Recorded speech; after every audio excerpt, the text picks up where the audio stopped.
Selections from the Book of Job. A man in the land of Uz was named Job. That man was honest, a person of absolute integrity. He feared God and avoided evil. One day, the divine beings came to present themselves before the Lord. The adversary also came among them to present himself before the Lord. The Lord said to the adversary, "Where have you come from?" The adversary answered the Lord, "From wandering throughout the earth." The Lord said to the adversary, "Have you thought about my servant Job? For there is no one like him on earth, a man who is honest, who is of absolute integrity, who reveres God and avoids evil. He still holds on to his integrity, even though you incited me to ruin him for no reason." The adversary responded to the Lord, "Skin for skin. People will give up everything they have in exchange for their lives. But stretch out your hand and strike his bones and flesh, then he will definitely curse you to your face." The Lord answered the adversary, "There he is, within your power. Only preserve his life." The adversary departed from the Lord's presence and struck Job with severe sores from the sole of his foot to the top of his head. Job took a piece of broken pottery to scratch himself and sat down on a mound of ashes.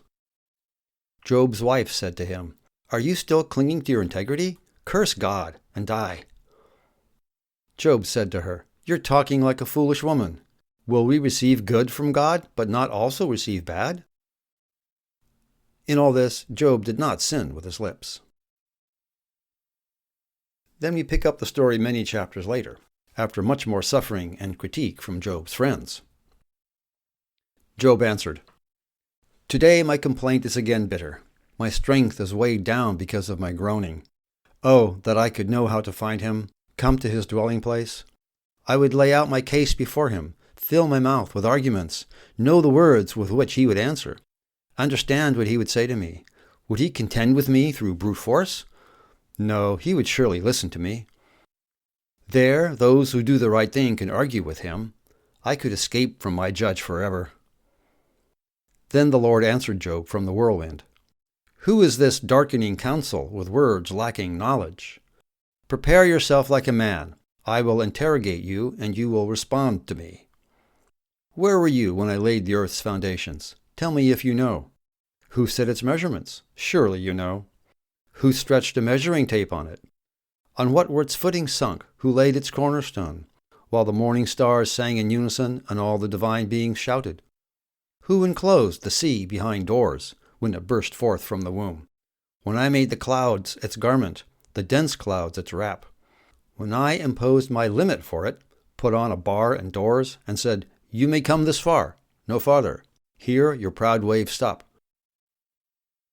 Job answered the Lord, "I know you can do anything. No plan of yours can be opposed successfully. You said, 'Who is this darkening counsel without knowledge?' I have indeed spoken about things I did not understand, wonders beyond my comprehension. You said, 'Listen, and I will speak. I will question you, and you will inform me.' My ears had heard about you, but now my eyes have seen you. Therefore, I relent and find comfort on dust and ashes." Friends, it is my honor once again to bring the message to you today. This one, a reflection on the story of Job. Would you pray with me? May the words of my mouth and the meditation of our hearts be acceptable in your sight, Lord, for you are our rock and our salvation. Amen.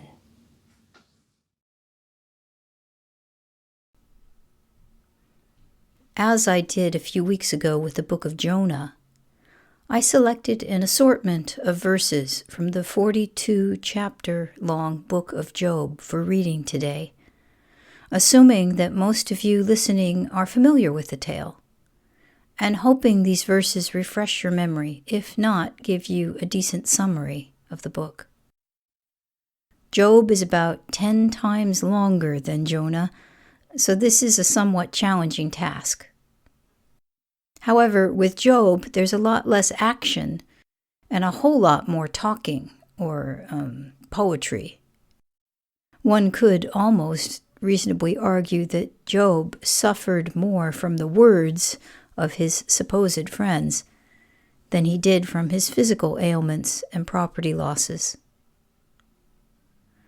Job is a very ancient and mysterious book, perhaps one of the most significant pieces of literature in the entire Bible, with its age-old question of why bad things happen to good people.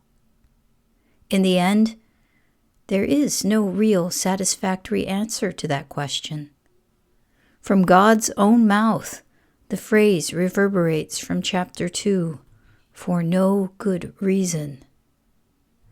We are no closer to an answer when we get to God's voice speaking from the whirlwind.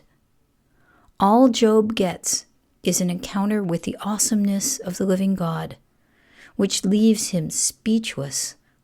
All questions, all frustration, all anger, all self-righteousness dying on his lips. This encounter leaves him humble and satisfied, even if it might not leave the reader satisfied. The restoration of lands and the births of more children described in the brief last chapter seems almost an afterthought, almost unnecessary. What the book offers is not an explanation, but an invitation to the reader to wrestle with the holy, to wholeheartedly engage in the mystery of life, and to embrace ambiguity. Embracing ambiguity is yet another of the principles of improv, reflected upon by Pastor Marianne McKibben Dana in her book, God, Improv, and the Art of Living. She lifts up the benediction composed by Pastor Eugenia Gamble, one that I've used in church before, which begins, "May God bless you with discomfort, with easy answers." McKibben Dana calls this the improviser's blessing, because we need discomfort from the things that make us angry and the things that break our hearts, to rouse us out of complacency and get us moving and working toward justice. People who are comfortable don't change. Most of us will risk challenging the status quo only when we're under threat, or when we allow our hearts to be broken by witnessing others suffering. Now, in improv, some degree of discomfort is the name of the game. There is no one way to get it right. Things are always changing, and to play well, you must be flexible, creative, a team player, and hold everything lightly. Trying to be in control is a sure path to scenes that fall flat. Letting go, being vulnerable and content with not having all the answers, leads to a kind of inner serenity, opens a door to joy, and keeps the storyline and a relationship between players going. That is as true of our relationship with God as it is with others on life's stage.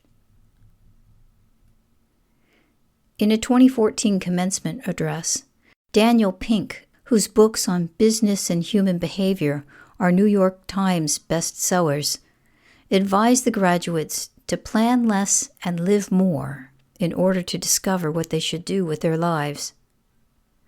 It's really risky, he admitted, but the greater risk is to choose false certainty over genuine ambiguity. As we navigate a path through a world in which a pandemic still lingers, false promises of certainty are tempting, but show themselves all too quickly to be elusive.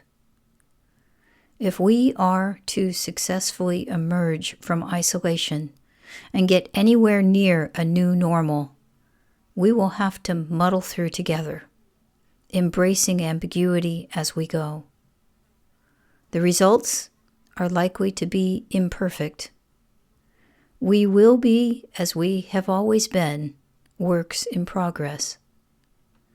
We will have to trust that God is still holding us, still making space for grace, and inviting us to hold space for one another.